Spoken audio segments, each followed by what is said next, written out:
Hello. In the Crown of Aragon 639 years ago, it was January 7th, 1387. My name is Jonathan Seyfried. I'm a PhD candidate in history at the University of New Mexico. And this is the Historian's Notebook, a podcast about how history gets made. Season 1 is titled Multcara Companiona. We're looking at a document from each day of the first year of the reign of King Joan I of Aragon and Queen Violant de Bar. Let's begin today's document.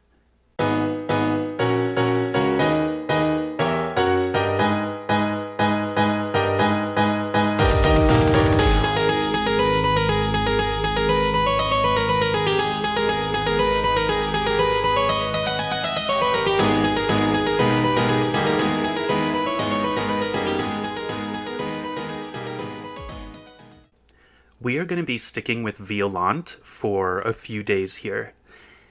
That's because at this moment, she's in charge. She's there in Barcelona, in the capital, in the nerve center, where all of the important, powerful people are located, and she is doing the work to establish the reign. And so she's really busy. She's got a ton of letters. January 7th has a whole bunch of letters that Violant has sent out, rapid fire, a whole bunch of like these four-liners, one after the other, to all of these super important people, giving instructions. She's also keeping Joan informed. She sent him more than one letter today.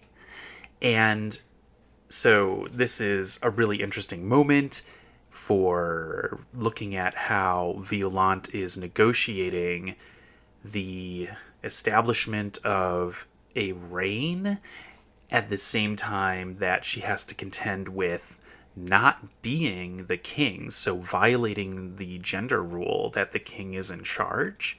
And so she's definitely talking to a bunch of different people, shoring up authority, and it all goes okay because no one is rising up to contest Joan's rule, and he eventually does come in on January 19th. He arrives to Barcelona, and the reign is going, and so whatever she's doing, it ends up working, and whatever kinds of networking and messaging she's putting out there, it ends up working. Part of that, I think, is visible in today's document. And I, once again, am in debt to Claire Ponsic and her 2008 article that is basically a whole series of close readings of letters from Violant and looking at the way that Violant is really exceeding the boundaries of what's expected in the gendered performance of a queen or a duchess or a widow. And Claire Ponsic has done amazing work really establishing that Violant breaks out of the commonly accepted boundaries in the way that she employs language, in addition to the choices that she makes about actions that she takes. And so it's an exercise of power is not just about whether you're leading an army or taking something. It's also, and I'm really drawing on an article by Teresa Ehrenfeit here when I say this, power is also latent power. It's what happens when you invoke a threat, or whether you maybe imply a threat, and also just what is assumed, the assumptions that go into the way that you are interacting with somebody else, that basically you're in charge and there's no pushback against it in that moment. That is an exercise of power, and we see that in today's document. Today's document is one in which Violant is writing to Martí. Martí has not returned to Barcelona. He's taken care of the flight of Sibilla. He, at this time, has basically gotten Sibilla to surrender to his authority. She's come out of the castle. Her whole crew has basically said, okay, we give up. We're just going to turn our fate over to your mercy. And Martí has basically taken a bunch of them prisoner. Violant finds out about this development, and she sends this letter that's dated the 7th of January, one of the whole slew of January 7th letters. And she's writing to Martí, and she basically says that the prisoners, specifically one of them, the Count of Pallars, they are to be taken to a particular castle named the Castle of, well, in English it would be like English. Well, in the common way of thinking of it, it would be Santa Creu, which is not English, it's Spanish. But Santa Creu is the way in Catalan it would be said. And so there's this castle. I put a link to the tourist website for this castle onto the webpage for today's document. It's a really imposing castle. It looks a little grim, and it dates from centuries earlier. And so Violant tells Martí to take the Count of Pallars, and I think there's an implication here that there's other prisoners too, and to imprison them in this imposing castle that is still quite a distance from Barcelona. But she says, do not put them in chains. So this is another letter that Claire Ponce has flagged as an indication of Violant's commanding tone, and that in this instruction to Martí, she is taking on a supervisory identity. She's directing him in how these prisoners are going to be handled. So when Violant does things like this, and I have a feeling like she's doing these things all the time, she is laying a record down. She's establishing a tradition. She is taking the inherited tradition of Queen Lieutenancy in the Crown of Aragon, which, fitting in with this larger pattern of these Iberian queenships, is just a very expansive role for the queen historically. She's taking that and she's basically saying, that's not going to be my ceiling, that's going to be my floor. And I am in no way going to hesitate about issuing directives, making decisions, and the more that she does this, the more that she'll have a foundation later on if this gets challenged. So she is building her power as she's doing this. It's not just, oh, I'm making this decision and that decision. It's that you're laying this tradition of your own queenship, and I think that that's super exciting to see. I've got a whole bunch of questions, though. I'm really wondering about Martí's response to this. Is he seeing it as, like, cool? Is he receiving directives from Violant and thinking to himself, who is this woman to be acting toward me like I'm her subordinate? Or is he, like, cool with this? I mean, he certainly had enough time, like, about, 7 years to get to know Violant and what she's like, and the dynamic between Joan and Violant. And Martí, I mean, by all accounts, is just, 100% loyal to Joan.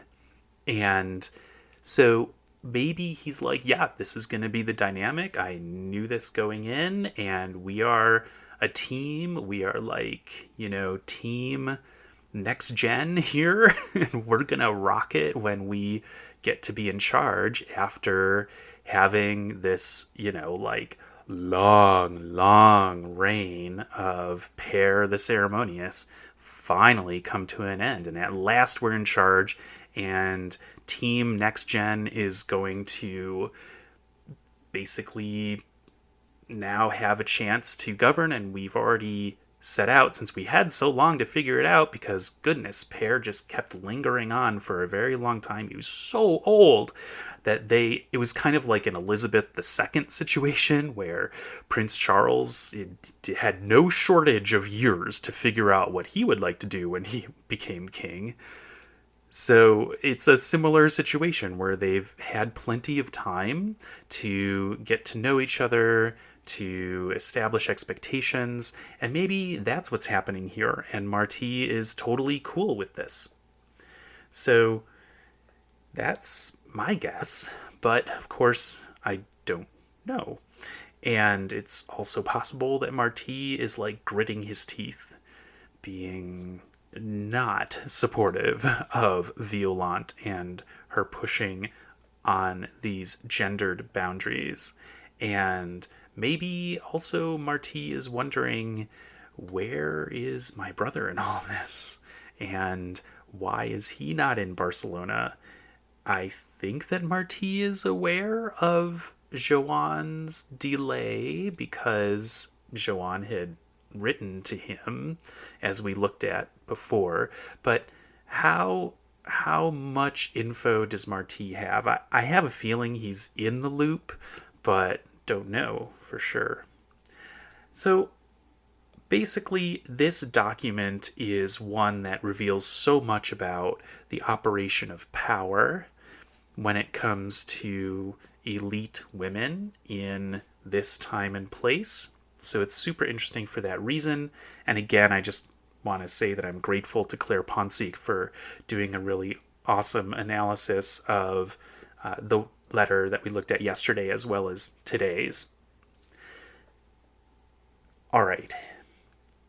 At this point, let's talk about something in the bigger background.